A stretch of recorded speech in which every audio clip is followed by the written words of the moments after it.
전공이 적성에 안 맞는데 어떻게 해야 할까요? 스승님 안녕하세요. 행복행 육해유의 행유라고 합니다. 사실 지금 중고등학생들이나 대학생들은 자신이 원하는 전공을 선택할 수 있잖아요. 하지만 전공 공부를 한참 하다가 갑자기 이게 아니다 싶어 내가 이 전공에 어울리는지 의심이 들 때는 어떻게 해야 할까요? 저랑 잘 맞을 줄 알고 어떤 전공을 선택했는데 한참 공부하다 보니 제가 원하던 길이 아니었을 때 그런 문제에 부딪혔을 때는 어떻게 해야 하나요? 지금 전공 공부를 몇 년째 하고 있나요? 1년? 2년 반 정도 됐습니다. 2년 반을 했으면 전공을 바꾸지 마세요. 계속하세요. 지금 전공이 뭐예요? 홍보? 네, 홍보입니다. 그거 남들하고 같이 술 마시고 담배 피우는 전공 아니에요. 아니요, 행사 기획을 하는 일입니다. 기획일이라고요. 뭐가 잘 안 될 것 같아서 그래요. 아, 그런 건 아니고요. 그럼 맞는 길이겠죠.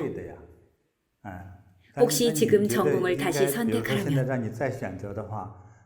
무슨 공부를 하고 싶은데요? 유아교육이요.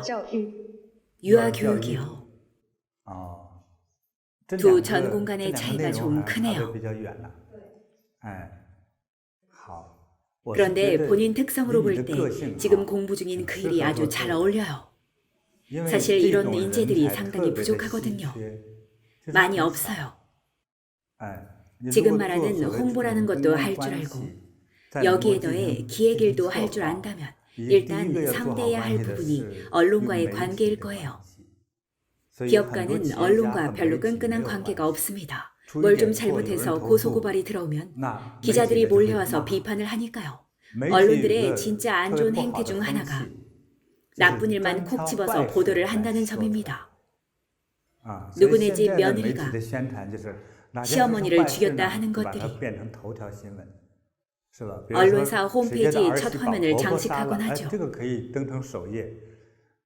근데 누구네 집 며느리가 시어머니에게 효도했다 이런 것들은 인터뷰는커녕 언급조차 하지 않아요. 아무도 그런 일에 놀라지 않기 때문이죠.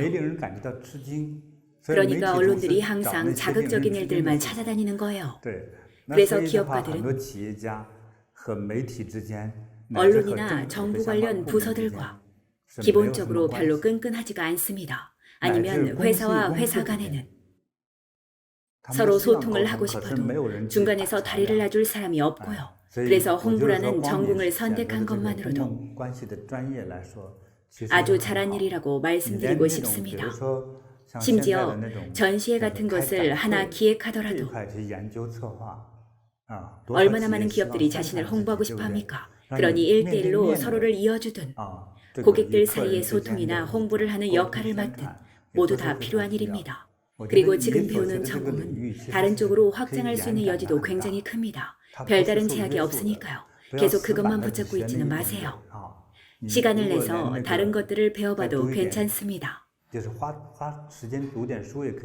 심리학이나 마케팅 같은 전공을 말입니다. 네, 마케팅 맞지요. 이 두 가지를 추가로 배우고 화술을 익히면서 표현력과 카리스마도 좀 기른다면 좋겠죠. 사실 사람들이 타인과 어울리며 이야기를 할 때 그 속에는 아주 다양한 심리가 있습니다. 자신감이 없는 사람들도 있고 부끄러움을 타는 사람들도 있습니다. 특히 중화권 나라 사람들은 참 이상합니다. 그렇게 많은 사람들이 심지어 남자들까지도 그렇게 부끄러움을 많이 탑니다. 부끄러움 타는 남자는 손 들어보세요. 저 먼저 손을 들어야겠습니다. 저도 이유 없이 부끄러움을 탈 때가 있습니다. 아무리 생각해도 양심에 찔리는 일이나 나쁜 짓을 한 적도 없는데 말이죠. 아마도 그냥 좀 소심해서 그런 거일 겁니다. 결국 이렇게 부끄러움을 타니까 다른 사람과 이야기하는 것도 귀찮고 꺼려지게 됩니다. 다들 그러신 적 있으시죠? 약간씩 부끄러움을 탔던 적이 있죠? 며칠 전 수업 시간에서 이야기한 것처럼 조금 자신이 없다거나 하는 심리들은 생각보다 많은 사람들이 갖고 있습니다. 오로지 다른 목표를 가지고 있는 사람만이 부끄러움을 타지 않고 죽는 것도 두려워하지 않습니다.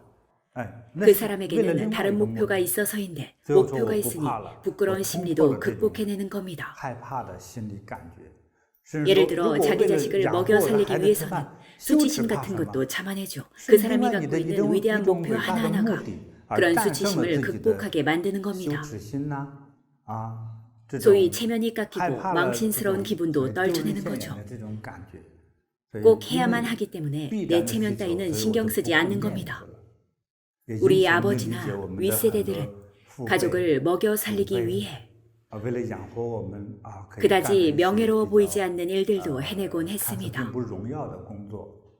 건설 노동자라든가 광부라든가 말레이시아에서는 고무나무의 고무를 채취하는 노동자, 농사꾼, 다들 항상 온몸이 꾀죄죄한 그런 일이죠. 그들도 자신이 볼품없어 보인다는 것을 압니다. 그래도 가족을 먹여 살리기 위해 자신의 겉모습은 좀 초라해 보이더라도 항상 꾹 참고 현실을 받아들입니다. 그래서 이런 부끄러운 마음을 가진 사람들끼리 서로 소통하기 위해서라도 본인 같은 전공을 가진 사람들이 꼭 필요합니다. 그리고 이 점도 하나 염두에 두세요. 본인 정도의 나이대는 선생님이 하시는 말씀을 가만히 듣거나 책을 읽고만 있어도 내용이 고스란히 머릿속에 들어와 박힐 겁니다. 하지만 시험에서 모든 문제를 맞히지는 못할 겁니다. 그래도 지금 머릿속에 박힌 것들은 점점 본인의 지혜로 변하고 시간이 지나면서 천천히 이해가 될 겁니다. 우리 지혜라는 것은 참 신기합니다. 그 당시에 완전히 이해를 못하더라도 선생님의 말씀을 가만히 듣고 있거나 좋은 영화를 본 것만으로도 그것이 내리에 박힙니다. 선생님이 질문을 하시면 거기에 답을 못해도 괜찮습니다. 저의 경험인데요. 저도 어렸을 때 선생님이 수업한 부분을 시험 문제로 내시면 너무 긴장해서 그랬는지 왜 그랬는지 답을 제대로 적어내지 못했습니다. 그래서 시험 점수가 항상 낮곤 했죠. 그런데 지금 보니 제가 어릴 때 들었던 것들, 알게 됐던 것들, 봤던 것들이 전부 머리 한구석에 박혀 있어서 지금 하나씩 꺼내 쓰고 있습니다. 알고 보니 제 기억력도 나쁘지 않더군요. 다만 안에 있는 지식을 밖으로 추출하는 혈관 쪽이 시원찮아서 선생님의 질문에 대한 대답이나 시험에는 약했던 겁니다. 다시 전공 얘기로 돌아오면 아주 훌륭한 전공이라고 생각합니다. 나중에 취업할 때를 생각하면 사회에도 꼭 필요하고 매우 인기가 높은 직종이라고 봅니다. 하지만 유치원 교사는 지금도 하는 사람이 많습니다.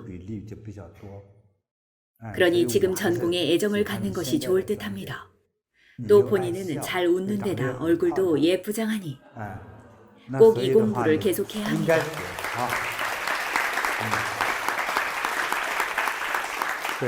그리고 큰 행사 기획이나 진행자, 커뮤니케이션 쪽 지식도 배워둘 필요가 있습니다. 앞으로 이쪽의 인재가 크게 필요하게 될 거예요.